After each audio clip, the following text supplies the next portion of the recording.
Good morning. Thank you for being here. My name is Charlotte Strickland. I'm the Professional Development and Training Coordinator here at the University, and we appreciate you attending Supervisory Skills Series. This is the first of three required seminars, and our first speaker will be Dr. Graham Gillis, who's our Associate Vice President of Human Resources, and he'll be providing some excellent information about some issues in the office, harassment and policies. Okay, thank you very much for being here. As she just said, we've already made this presentation the first time, and we've gotten some feedback, so this is kind of a revised session, so hopefully it'll have some helpful information. One of the common questions that I got after the first time was, I already know all this stuff. You know, why am I coming here? I already know all this stuff. And if that's the case for you, then that's great, okay? Because I put this part of the presentation together based on issues that have come to our office or other offices, and then it came down to us since I've been here. So as I go through this, if you say, well, you know, I already know that, whatever, just understand that the perspective is to address the issues at the campus-wide level. And if all of this I talked about, you haven't had any issue with any of this, that's great, but that doesn't mean it's not going to come up. One of the things in the workplace that we obviously want to be careful about is how we talk to others and the things we say to others, and one of that is gossip. And this is at every organization. We want to honor confidentiality. All we're asking people, and it is common sense, but all we're asking people is just be careful in your communications within the office, what you talk about, who you talk about it to, because as we all know, on a college campus, there are no secrets. And once a conversation takes place, it gets out. So it's just something, you know, to be mindful of. Other thing is email, and boy, don't we know about that. In case you do not know, email is subject to FOI, and that's the Freedom of Information Act. So anytime you send an email, if that's something you don't want to ever see in the newspaper, it might not be a good idea to send it. That's just a good rule of thumb. Email is great. I couldn't live without it. Probably all of y'all couldn't live without it. But understand that it is subject to the FOI law. And so, again, a good rule of thumb is if I don't want to see this in the newspaper, it's probably not a good idea to put it in an email. Obviously, we're here for the students. And OPA, it's about the student information. And we protect the rights of students. And there are certain things about students, it should be a lot of things, but you have to be careful that you don't disclose. I'm going to use a HIPAA example, and because I don't have a great example. I don't work in student services. But if all of y'all remember when Ann Presley, who was an anchor for Channel 7, tragically got killed. She went to St. Vincent's Hospital, and because people are inquisitive, they want to know, information got out about her health condition. That same thing under OPA with us. It is protected by law, and if information gets out, then the university can be liable. So again, just as a reminder, I know you all know that, but we are very conscious here about protecting the rights of students. Title IX. For those of you who don't know, I am the interim Title IX coordinator. A lot of people think about Title IX and they think, well, you know, that's athletics. Well, that changed about a year ago. Under the Title IX legislation now, all universities have to have a coordinator, and we have to conduct a review anytime we hear about. It could be someone coming to us, it could be a hearsay, it could be a rumor. If we hear of any type of student-on-student harassment, employee-student harassment, we have to conduct a review. And I've probably, since July the 1st, I've probably done about 15. So if you think this is not a big deal, you think, well, that probably doesn't happen very often. It's every week I get something. And what that means is, and what the responsibility is to the supervisor, if you hear, just hear, or actually see a potential student-on-student harassment issue, student-employee harassment issue, you have to report it either to the hotline, to the police department, or to our office. And once we get that, we have to conduct a review. And that involves interviews of the people involved and everything, and then we eventually file a report. Then there's the Clery Act. Then there's something else you're going to hear about if you haven't already, and that's the minors in the workplace. And there's going to be more training. And I know that's not something you want to hear, but the Penn State issue changed the landscape.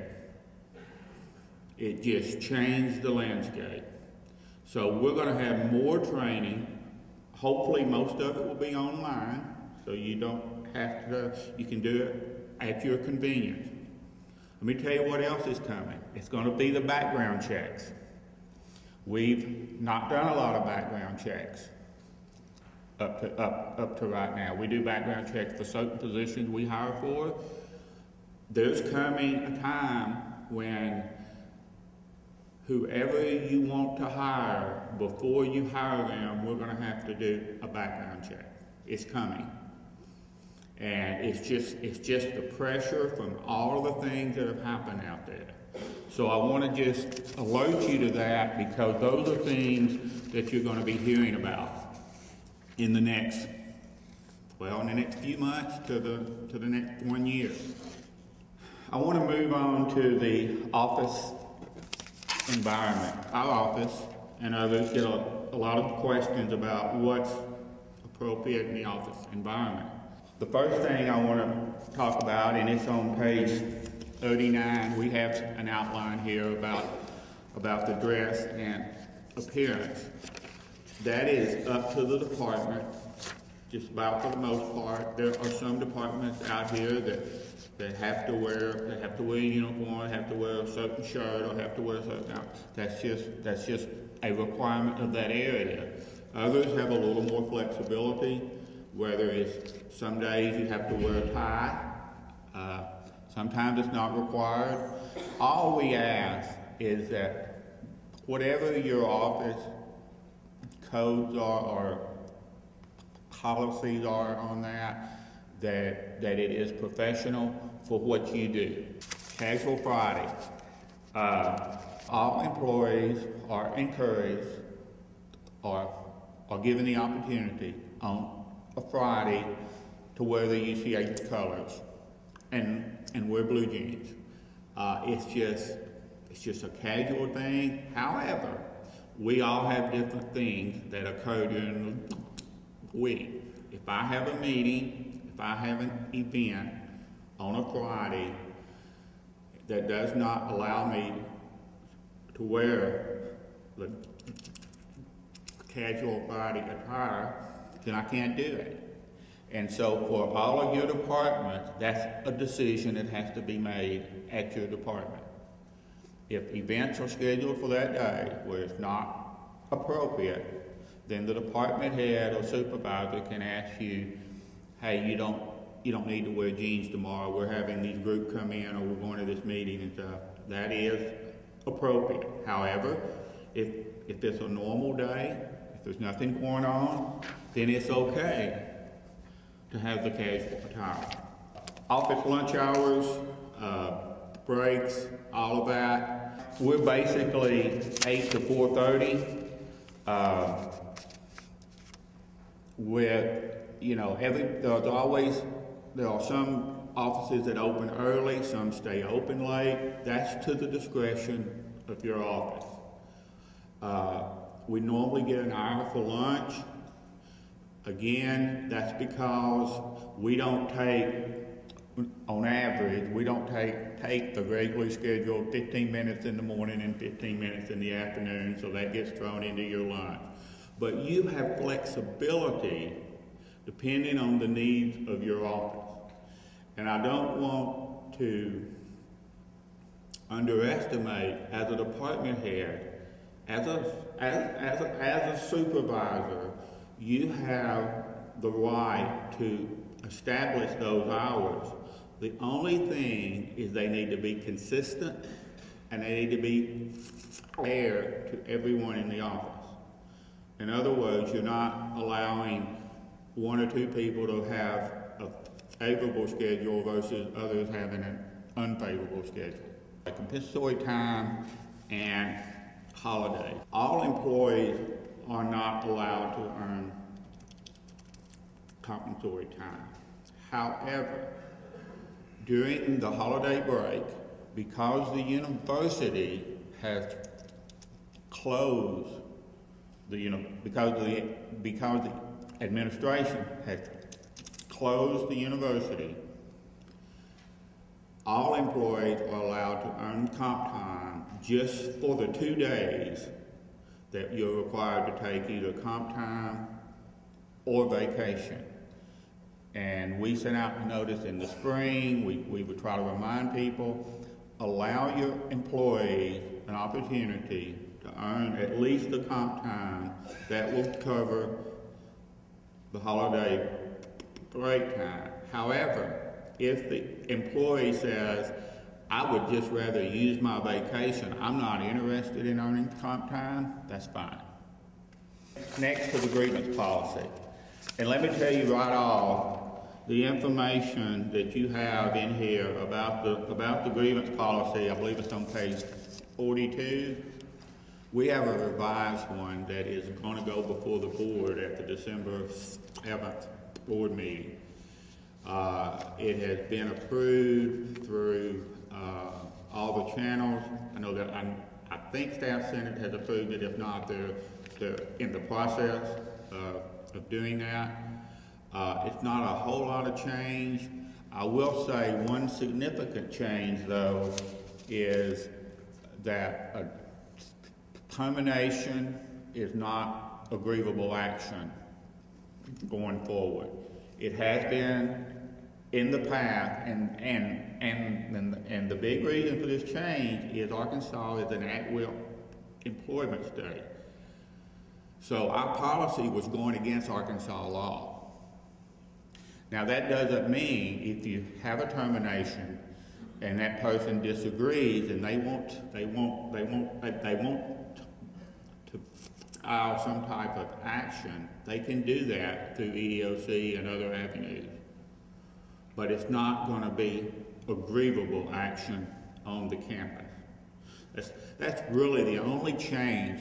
You'll also notice in the new policies, we're trying to speed the timelines up.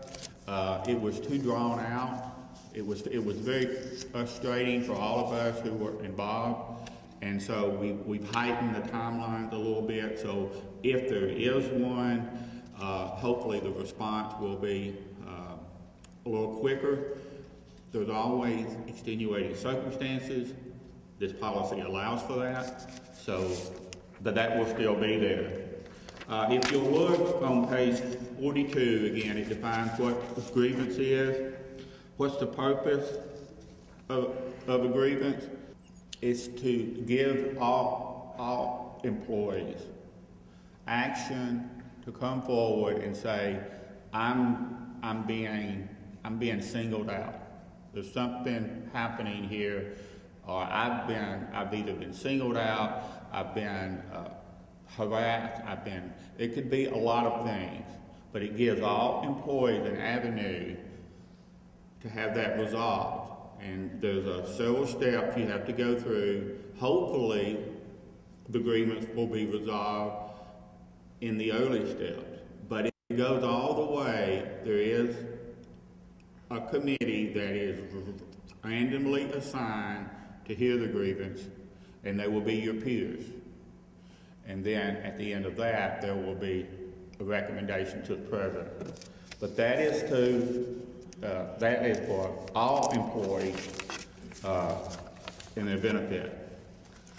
And then you'll see the grievance procedures outlined. It's also Board Policy 521 that is also in your handout. Again, it is being presented to the board at the December board meeting, so there'll be some, and I've tried to highlight what the changes are going to be. Sexual harassment is something that the university takes very seriously. If there is any incident that you're aware of that could fall under this, it needs to be reported. And then at that time, we'll conduct the appropriate review. Again, on page 45, it talks about sexual harassment. I know you go through the training.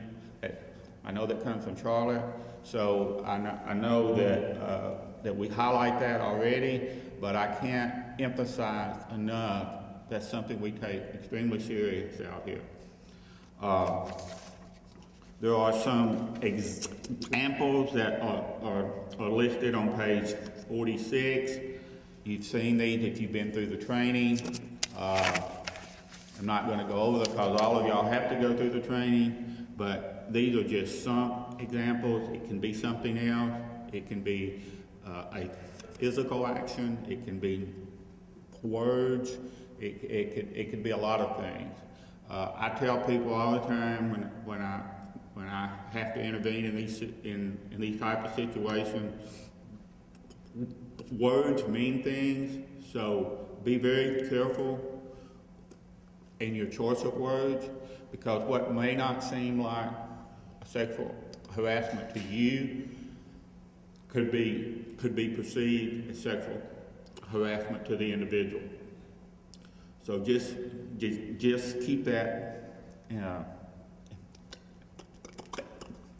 in mind. Now, how to file a claim is also outlined in here on page 47. It tells you if you're not sure, you can call us. You can call the general counsel's office. If you just want to, well, I don't want to file a claim, but I want to present something that's happening and just have that discussion before you file a claim just to find out, that's fine.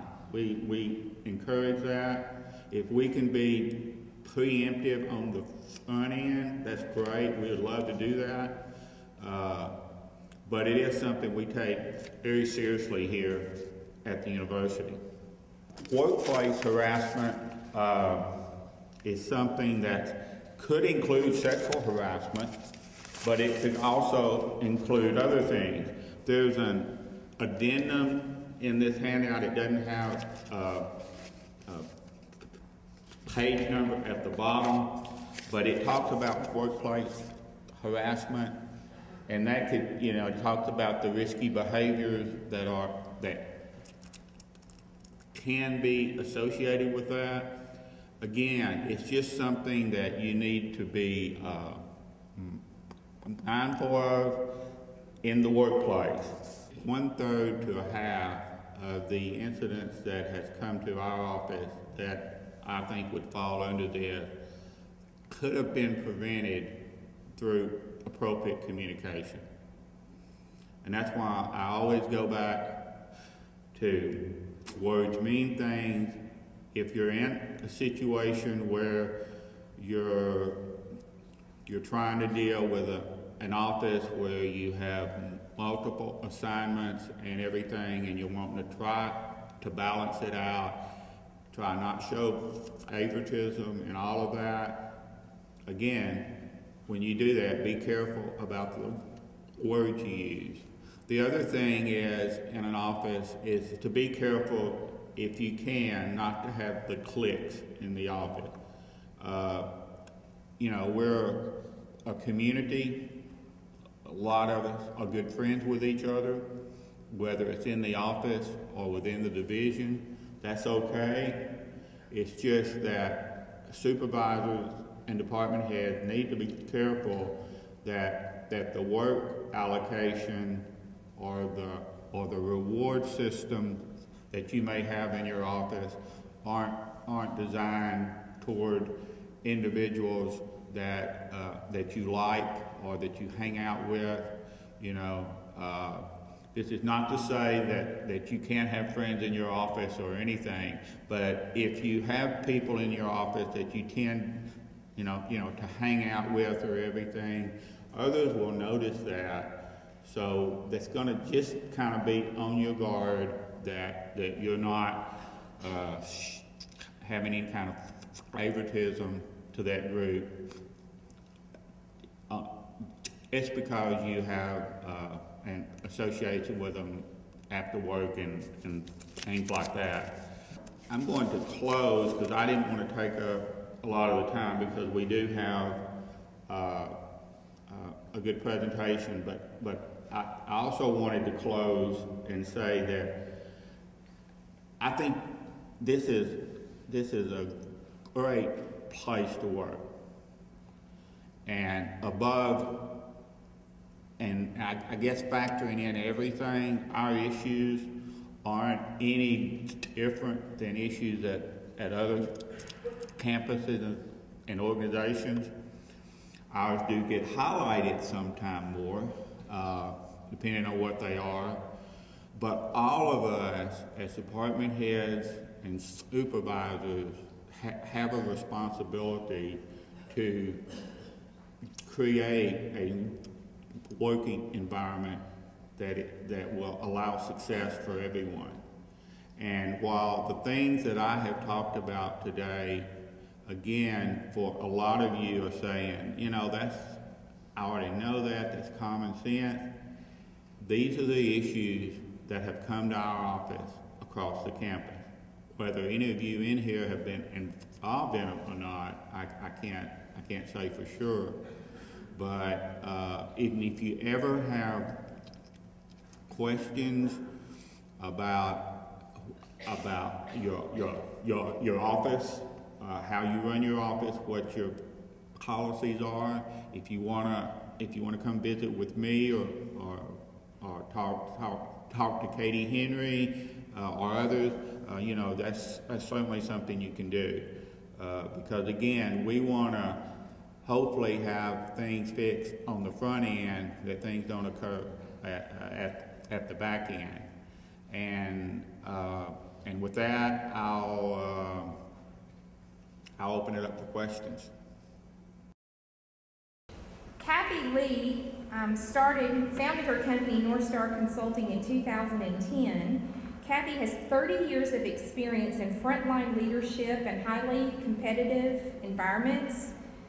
She's spent several years in Europe providing training, and she worked at Axiom Corporation for 16 years in team development, leadership development.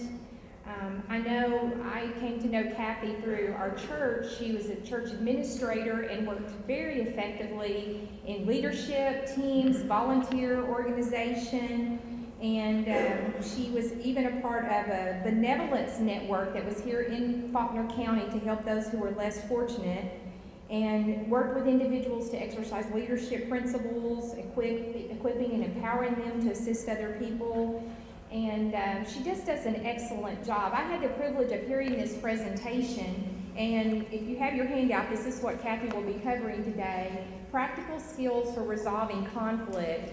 And when I saw the model that was presented, I just thought it was excellent, and it's so applicable to every one of us in the workplace on approaching individuals and knowing how to handle difficult situations in a professional way. So I think this will be extremely beneficial for you and something very practical and applicable that you can take back to your office scenario, and as well as utilizing it with your staff. So at this time, I'd like to turn it over to Kathy Lee.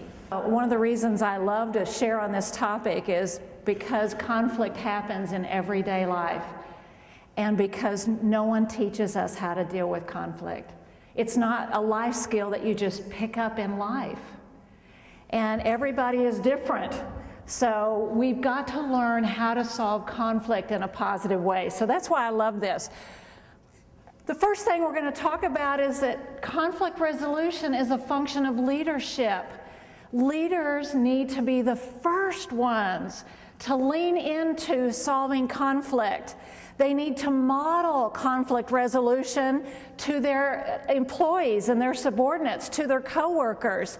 It is a function of leadership to lean into that. And that's why I was thrilled when Charlotte and the university put this topic on the series, because we are the ones as leaders, we need to lean into conflict in our workplace, at home with our friends, but especially in our workplace. Conflict is highly destructive. Okay? It's highly destructive, and you don't want to let it flourish. But most of us avoid it. We shy away from it. We don't know how to really lean in. So today you are going to pick up some principles that are, I consider, just life-changing. Okay, it's a wonderful model, and I hope that you'll really take it to heart and take some time to look through these principles. So why should I care? And this model is adapted from this book, Crucial Conversations. I'm going to be covering a lot of their principles, not all of them. You'll glean a lot more by going through this book. But this is the best model. I've taught conflict resolution in my own employment at workplaces and in my consultancy, but it was when this model came out that I thought, I have found the best solution. So it is excellent. But let's talk about some of the benefits. Let me just hear from you. Why is solving conflict a good thing? What are some good reasons why you should lean into solving conflict? Shout out, give me a good reason you should take that step and become uncomfortable. Conflict is growth. Conflict is growth. Wow, I wouldn't have expected that one. Outstanding. We grow in conflict. We grow and our people grow. What's another good benefit? Why should we be uncomfortable? Pardon me? Morale. It affects morale. What's another one? You think of the downside. Back here in the back? It could escalate. It could spill over. I have what I call unintended consequences. Unintended consequences. It could spill over into a mess you do not want to go to. And those are all good reasons. Let's take a look at a few. The first one, I think, is it increases understanding. In the smallest conflict or misunderstanding, let's say, you sit down with someone and you lean into it and you say, I want to understand where you're coming from. I just want to understand that. So it increases understanding, and it decreases, by the way, your stress as a supervisor. It decreases your stress as the person having to bear with conflict, and improves your health. If you don't think conflict or tension has an impact on your blood pressure and your satisfaction, wow, it surely does. So it improves your health. And you uncover and change unhealthy attitudes and actions, not just from those other people, but from you. Your unhealthy attitudes and actions. It identifies better solutions. When we sit down with people and we say, I want to understand why you hold to that opinion. Why do you feel so strongly about that? Now, let's talk about it together. What is best for our group? What is best for our department? You're going to identify better solutions. And increases group cohesion. You mentioned morale. Group cohesion is hugely impacted by resolving conflict. How about just one of the leadership functions of modeling conflict resolution to your staff, to your employees? How about to your family, your kids? Why not? and grow. You grow in relationship. You grow as a person. Your relationship grows when you lean into those very uncomfortable conflict situations. Nobody likes conflict. I mean, I know people love debate. I'm one of those. My husband and I, we don't have arguments. We just have passionate debates, we call them. And we're both, passionately involved in that debate. But we grow as a result of that. And boost your career, last but not least, certainly, boost your career.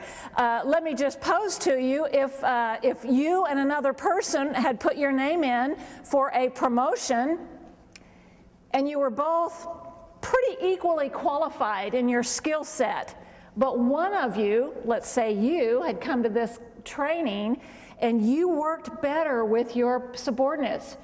You solved conflict. Your boss knew it, your employees knew it, and the other person did not. Equally qualified. Who do you think would get picked for that job role? I mean, we love people that lean in and solve conflict. We love those people that don't let it escalate to your boss, that keeps it solved, keeps people happy. So this is a skill that is going to help you in every sense of the word. At work, in your family relationships, your friends, your neighbors, it's going to help you, all right? So a crucial conversation. Let's talk about what is a crucial conversation. They propose 3 criteria, and be thinking about your own crucial conversation. So the first one are the stakes are high. So there's something at stake here. It's not an insignificant topic. There are stakes to it. There's big impact. If the topic has a big impact, it's crucial. How about emotions? Emotions are strong. You have your position, someone else has their own position. And the last one is opinions vary. You know that you've got a topic, or you're discussing something with a colleague, with a subordinate, with your spouse, with your neighbor, and it has high impact, the emotions are strong, and you differ in your opinion. That's a crucial conversation. And so what we're going to talk about today is not just conflict. It may indeed be just handling a topic that you need to reach agreement on, okay? So let's take a look at that. Some common crucial conversations. Tell me, if you relate to one of these. So you might use these skills to make a presentation to a board, to get funding, and you really want to influence them to agree with you to give you funding. These skills could come into play in that scenario. How about in-laws? Ever had a difficult, uncomfortable conversation with in-laws? That's uncomfortable. Teenagers, they're a little difficult to talk to. Opinions may vary. So these are some great, and I don't even have up there talking to your spouse. My husband and I had one of those passionate debates about remodeling our house. I'm a woman. I love my beautiful house. He's an artist too. He's got very different ideas about what beautiful is. And so we went after it. I mean, it was a difficult conversation, and I confess to you, I handled it all wrong. And it took me like 2 days to say, oh yeah, I know how to do this. Came back at it 2 days later and had a much more positive conversation. So we have crucial conversations all the time.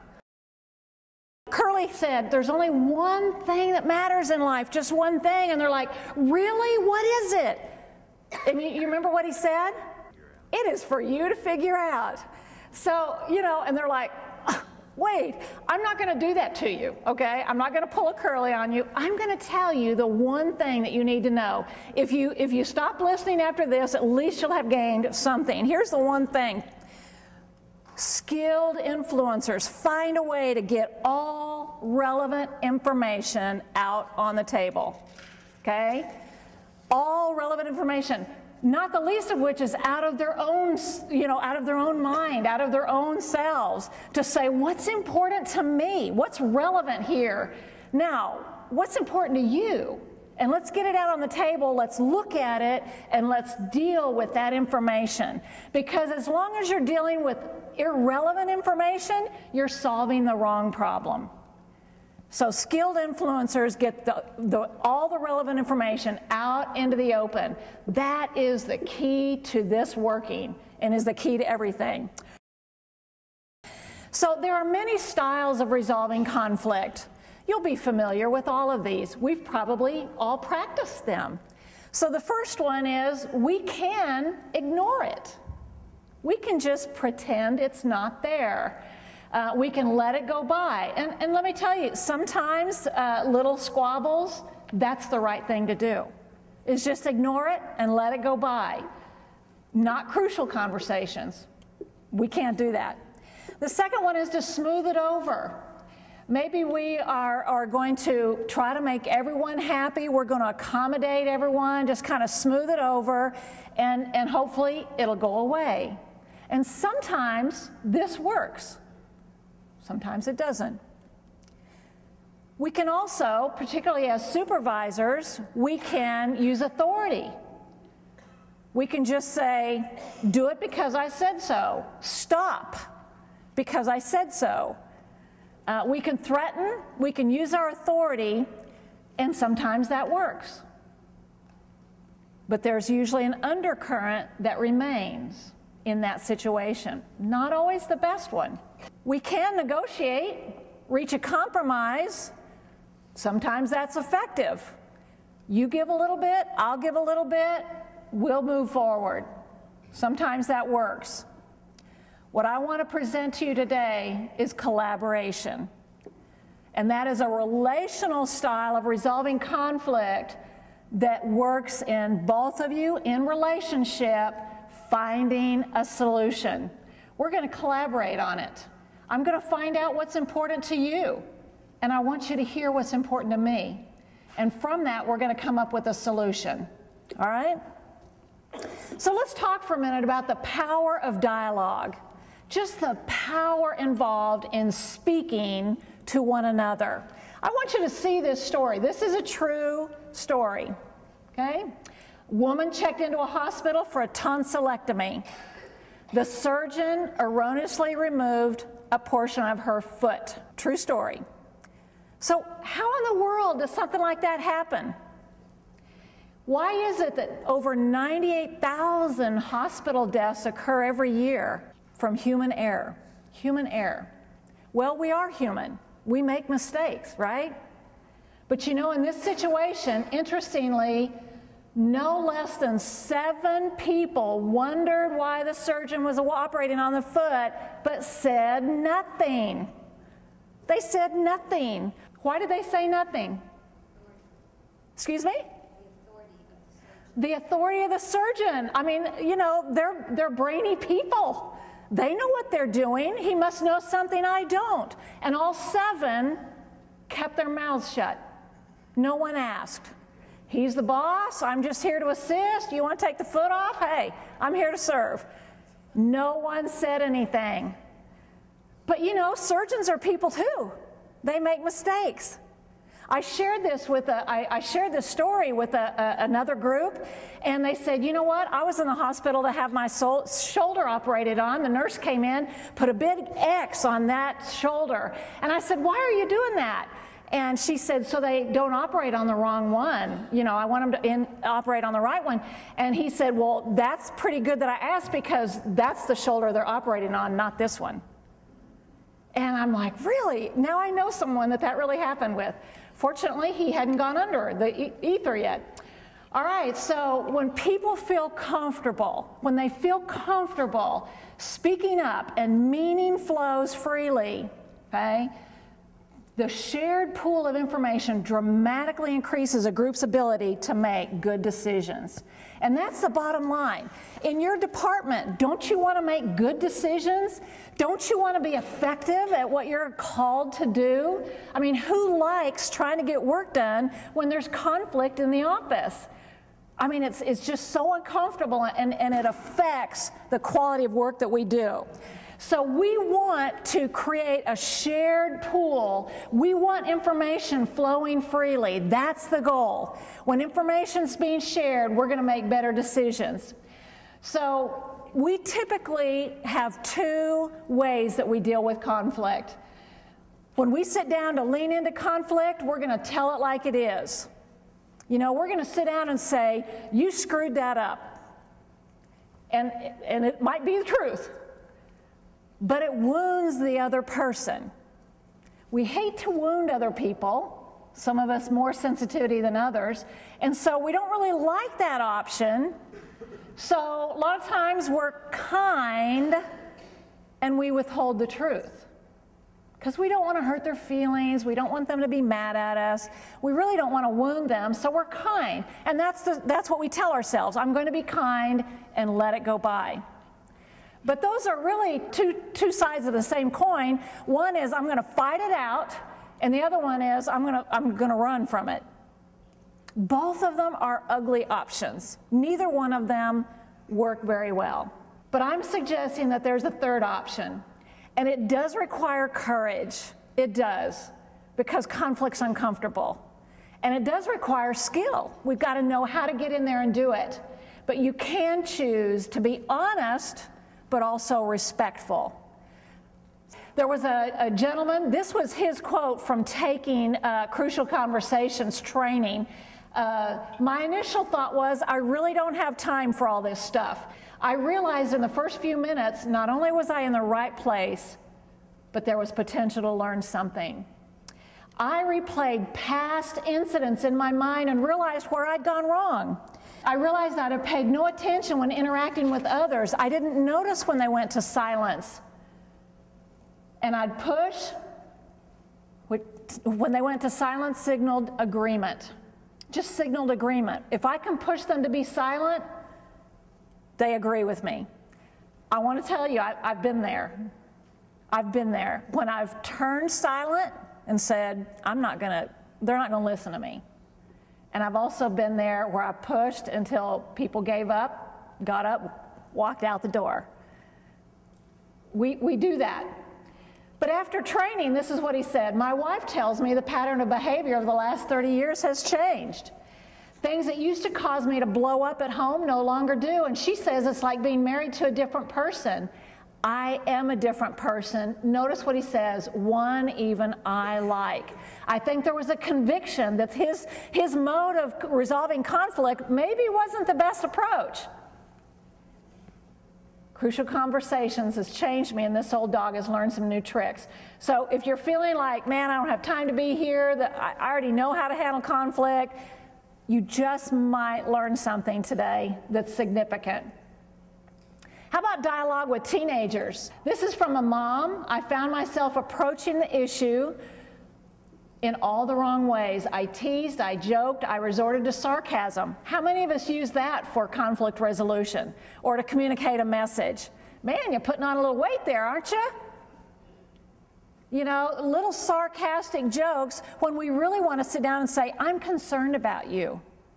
That's what we really want to say. Now we can discuss issues without hurling words at each other and building walls that make meaningful conversation impossible. By utilizing crucial conversational skills, I've achieved more success with issues that have been unapproachable until now. So whether you're at work or whether you're at home, the power is in having crucial conversations, getting all the information out into the open so you can deal with the information. So let's talk about when to speak. What's likely to be the result and how bad would it be? If you communicate at your very best, what would the outcome be? And would that be worth it? Would it affect the outcome if you prepared and we're ready for that? Then begin tentatively. When I say begin tentatively, I mean, you know, you kind of stick your toe in the water and you test it to see, are they willing to listen? Is this a good time? Are they sitting down? Are we making progress? If not, back off and wait for a better day. So let's talk about our dialogue model. You'll see this in your handout. Let's imagine that between me and who I'm having a conflict or a crucial conversation with, between the two of us is a pool. And I want to pour into that pool, and I want them to pour into that pool as well. So I'm going to add into that, and they are going to add into that. And that is our pool of shared understanding. Okay? Now, for that to work, for people to pour into that pool, what has to happen for them to open up and share? You have to feel safe, absolutely. You're not gonna offer information that you believe can be used against you. There's got to be a circle of safety around your conversation. So that's the first thing, is to create safety in your dialogue. When safety is broken, a person will go one of two ways. They'll go to silence, which means they will withdraw from your conversation. They might avoid you, avoid the conversation, avoid the topic, avoid this, whatever. They're going to avoid it, or they're going to mask it. I'm fine. Okay, great. They're masking. It's not really what they think. So the other direction is to go to violence. Controlling. I want to try to control you, control the topic, control the conversation, control the environment. Or I'm going to label you. You know, some names come to mind, but I'm going to call you names to make you back off. Or I'm going to attack you. I'm going to go on the offensive. This is the fight or flight syndrome. And we do it in conversation all the time. We've got to lean into that conversation and create an environment of safety so that all the information gets out in the open. So let's look. We're going to look at 6 areas here. Start with heart, make it safe, master my stories, state my path, explore others' paths, and move to action. That's what we're going to cover. So let's start with the beginning. Start with heart. When I say start with heart, and as this model presents, this is asking the question, what do I really want? What do I want out of this conflict? So you're going to ask yourself several questions. What am I acting like I really want? Am I acting like I want to be in charge? I want to be the boss. I want to be, just do what I say. Is that what I'm acting like? And is that what I really want? How would I behave if I really did want this? Maybe you answer, I really want, a happy team that's productive. Well, what would you act like if you really did want that? Why is this issue so important? Is it a crucial conversation? Is it something you can bypass and just let it go? Why is it important? And what do I not want? It's good to articulate that and to put it out there so that you understand, I don't want long-term damage in this relationship. I worked with a couple that was dealing with their in-laws. I don't want my in-laws to not speak to us again. I don't want to break that relationship. But it's important enough to talk about. And how should I behave to get what I really want and what I don't want? Okay, so the basic question, what do I really want? That's got to come out of your heart. That's before you ever sit down with another person. What do you really want out of this relationship, out of that working environment? What do you really want? The second step we're going to look at is making it safe. Some of the prep work will be before you ever sit down with this person. Some of it will be on the fly when you're sitting with them and they start to move towards silence or violence, and you've got to reestablish an environment of safety. You've got to be alert to what's happening as you're having this conversation. The key question here is, am I going to silence? Have they said something that has offended me? Am I going to silence or am I going to violence? And are they? I've got to be alert to that because I want that environment of safety. So when it's safe, you can say anything. You know that. When it's safe, you can say anything. So find out why safety's at risk. Maybe you notice whether body language or they've stopped talking. Step outside the conversation for a moment. Leave the content there. Step outside of it and say, it seems like you're reacting to what I just said. Can you help me understand what's going on with what I just said? What happened? You know, or I feel like you're withdrawing a little bit. Or I feel like you're not really sharing your true feelings about that.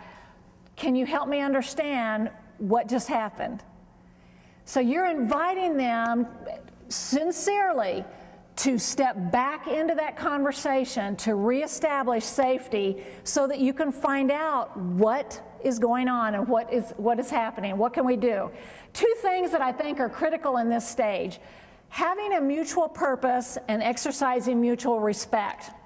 Now, with mutual purpose, I love this because when you sit down to talk to someone, if your purpose is just to get your way, to get it your way, they're not gonna want to work with you, right? But if they just want their way and they're not willing to work with you, you're not gonna make progress. Therefore, finding a common purpose that both of you agree on is a great place to start. That mutual purpose that says, look, you want our department to function well, right? I want it to function well. Right now, it's not functioning well. Now, so far, you haven't talked about the issue. You've just set your purpose and said, let's work together to get our department to function well together. Now they've got buy-in, you've got buy-in. So that mutual purpose is really a great foundation for creating a safe environment. We want our team to work together. We want our marriage to be successful. I want to get along with my neighbor. We both want to be good neighbors. So let's work this out. That's the mutual purpose. Mutual respect, that's pretty clear. When we go to, name calling or being disrespectful, we've checked out, okay? It's time to get back to you deserve respect and I deserve respect. And you might be willing to compromise some of yours. Maybe you can be big enough to let them blow a little bit, blow off a little steam, and then lean back into it. But mutual purpose and mutual respect are critical. What can I do to rebuild safety? Maybe you contrast to fix misunderstanding. This happens a lot in conversations. Someone says something, or you may say something, and they react. And you say, wait a minute. What do you think I said? I'm not saying you did it wrong. What I am saying is you didn't do it to the best that you are able to. I know that you can do better. You are a better person than what I just saw. So you contrast. I'm not saying what I am saying. I mean, that's a great statement. That's a great lead-in. I'm not saying that this is true, but what I am saying is this is. Once we've thought about making it safe, we're going to master our own stories. Okay? Master our stories. There really is a step between what others do and how we feel.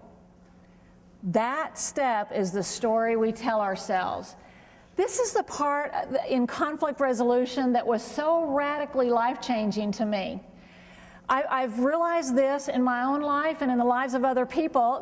Those people that are close to me, we kind of joke about this. We'll be having a conversation and say something, and they'll say, that's your story. They'll call me on it. That's your story. And there really is a story that we tell ourselves. Let's say I'm going to pick on you. I see this gentleman sitting here, and he walked in and he sat down on this row, and I might look at him and say, nobody wanted to sit next to him. That's why he's sitting by himself on this row. There must be something with that. No one wants to sit next to him. Now, I may tell myself that story in a nanosecond. I'll go, right? But I've told myself a story. Is it fact? No. The fact is he came in, sat down, and there's no one sitting next to him. But I don't know why. Believe it or not, in almost every conversation we have, we're telling ourselves stories.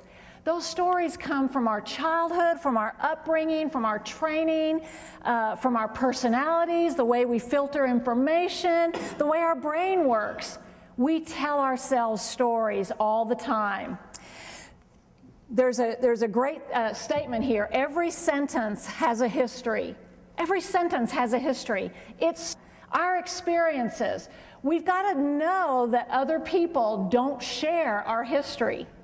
They don't share everything that goes on in our heads. And in a nanosecond, when you see an event, an occurrence, when you hear someone say something, that's the fact.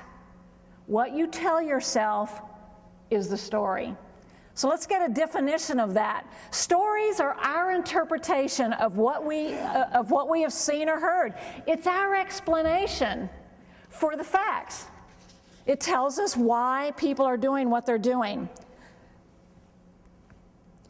And if we take control of our stories, they will not control us.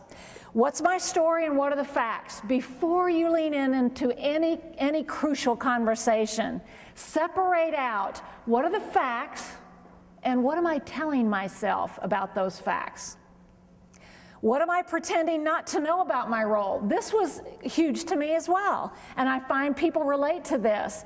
We are quick to point out what others do. We're not so quick to admit what we do or our role in the conflict.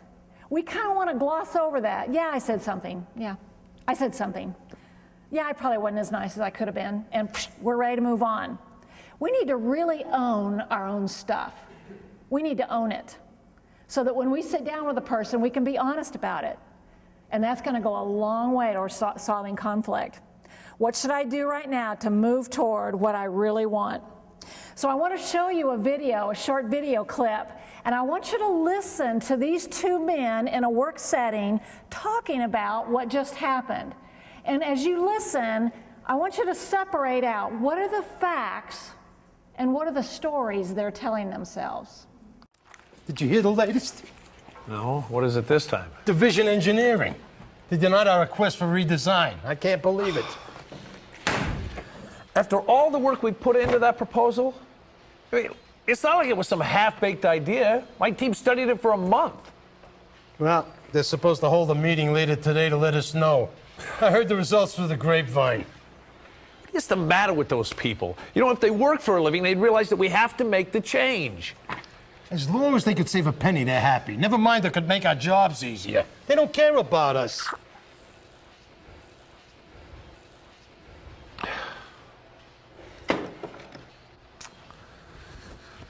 I don't know. Maybe we ought to hear what they have to say. You know, come to think of it, we did have a couple of engineers on our team. They seemed like they wanted to do the right thing.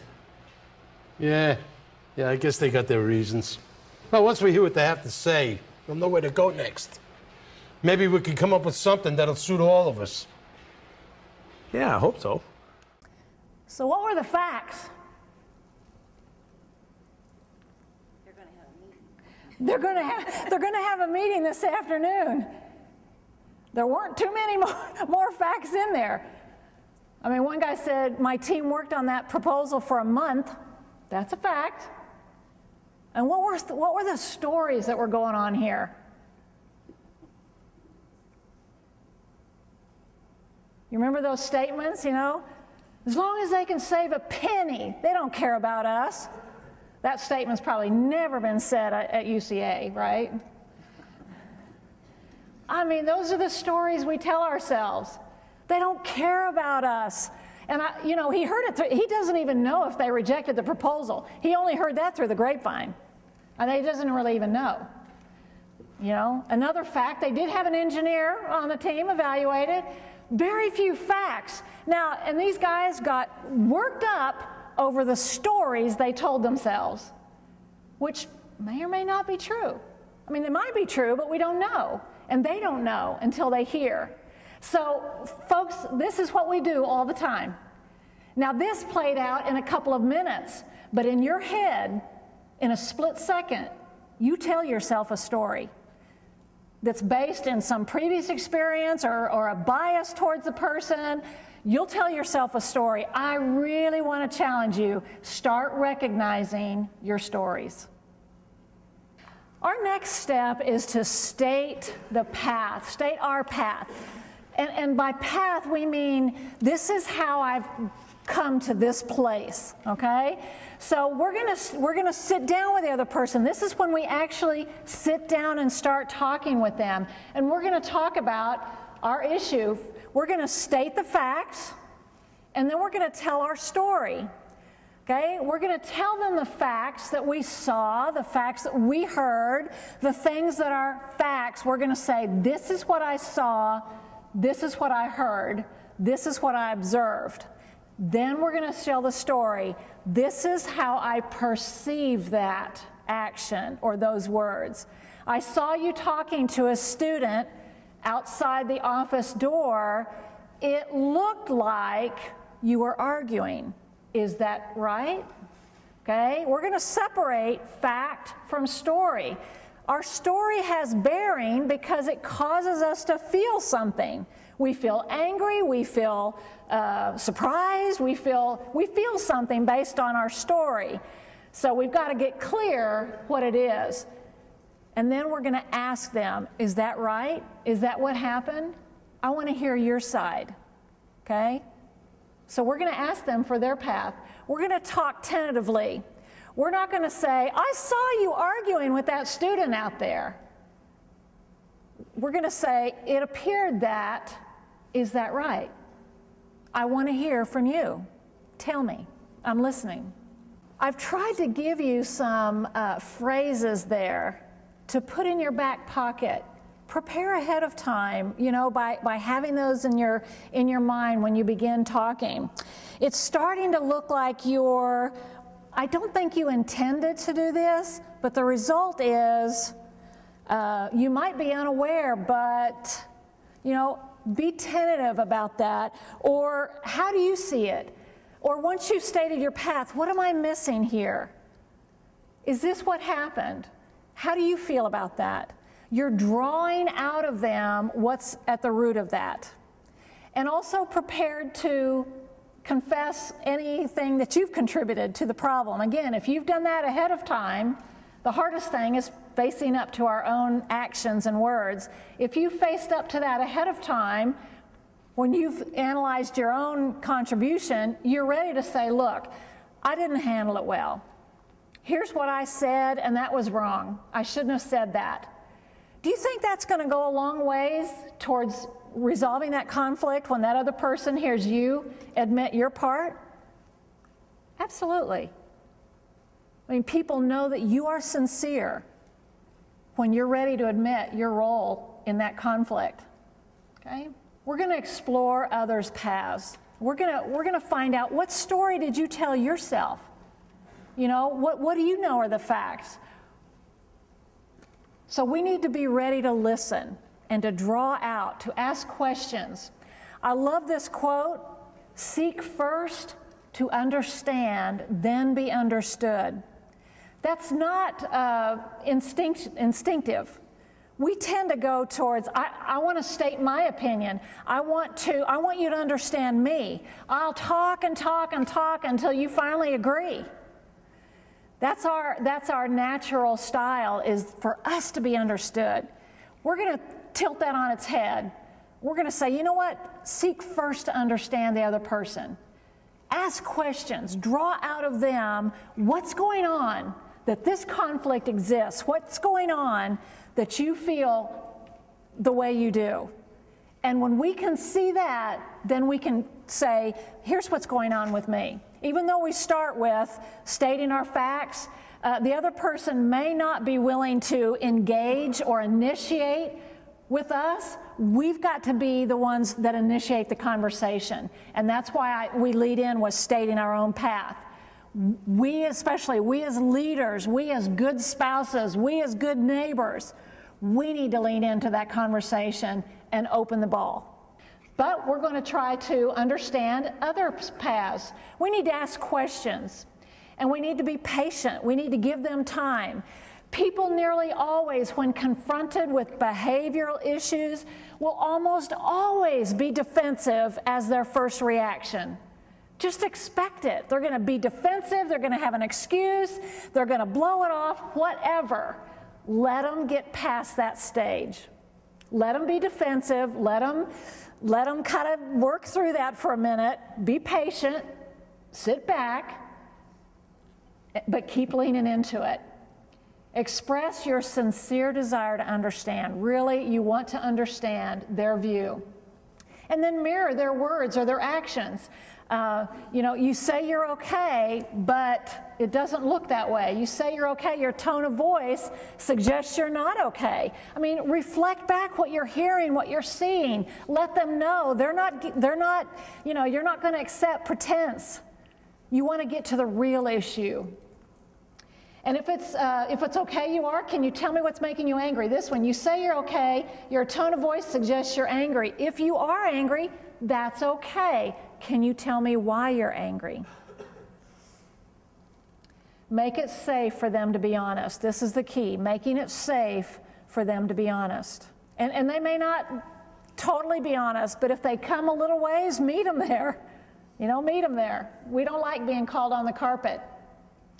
Paraphrase what you've heard. It indicates that you've understood. What I hear you saying is you didn't like the way I treated you. Is that right? Is that what I heard you say? Or what you said is you think I'm not being fair to you in the group. Is that right? So you're paraphrasing, and that's going to tell them, hey, they're listening. They hear me. That's exactly right. Okay, let's address that. Agree when you do, and if something's missing, keep building on it. Compare and openly discuss your views when you disagree. I like this next statement. Understanding does not equal agreement. First and foremost, you're trying to understand. You're trying to understand. So it's okay to be patient. It's okay to draw out. It's okay to paraphrase. What I heard you say is that you're not happy with the new rules that came down. Is that right? Doesn't matter whether you agree or not. Now, if you do agree, you can say, I agree. However, we have to live by them. What can we do? If you don't agree, you can say, I agree with this part of it, but I don't agree with that, and here's why. It's okay, but you've listened. Let's wrap up with the last step, which is move to action. Let's say you've sat down in your situation, you've had this difficult conversation with someone, and you both have poured out your information. It may have been a little rocky. It usually is. You usually have to get past a little uncomfortableness on both sides, but you had a good conversation. Now, what do? How do you wrap this up? How do you move forward? This is the last one. How will we make a decision, and how will we, who will do what when? How will we move forward?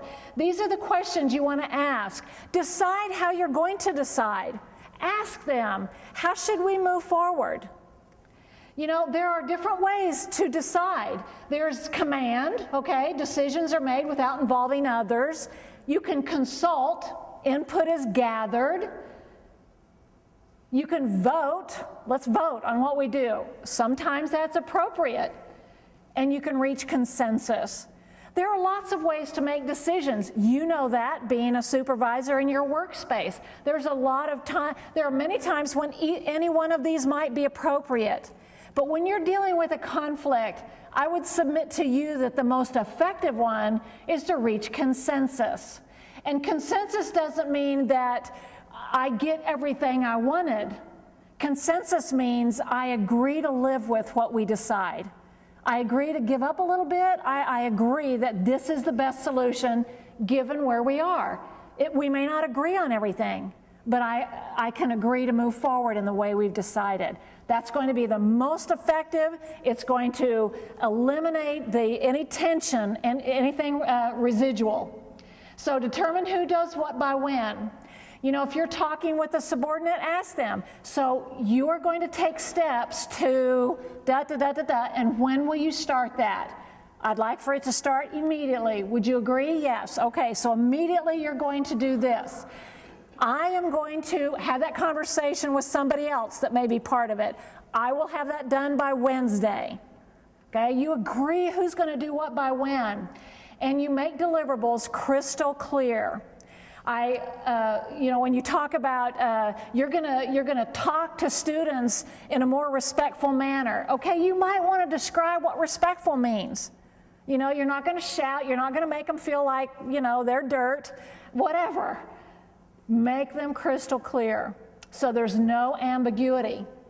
Set a follow-up time, record the commitments, and then actually follow up. Give it a week, give it 2 weeks even, and set up a meeting, follow through on this. It means so much to that person for you to come back and say, how do you think we're doing? Are we doing better? You know, we encourage the group out of state, you know, give it a little bit of time, work together, and then touch base again. Does that not communicate, hey, I care. I want this to be solved. Are we doing better? Is it better between us? Are we fulfilling what we need? Am I doing what I said I would do? Follow up and get that crystal clear. Okay? Do you have any questions for me about this process? To really do a good crucial conversation well, you're going to have to spend some time at home going through these questions in your packet, but they will prepare you for any crucial conversation with anyone.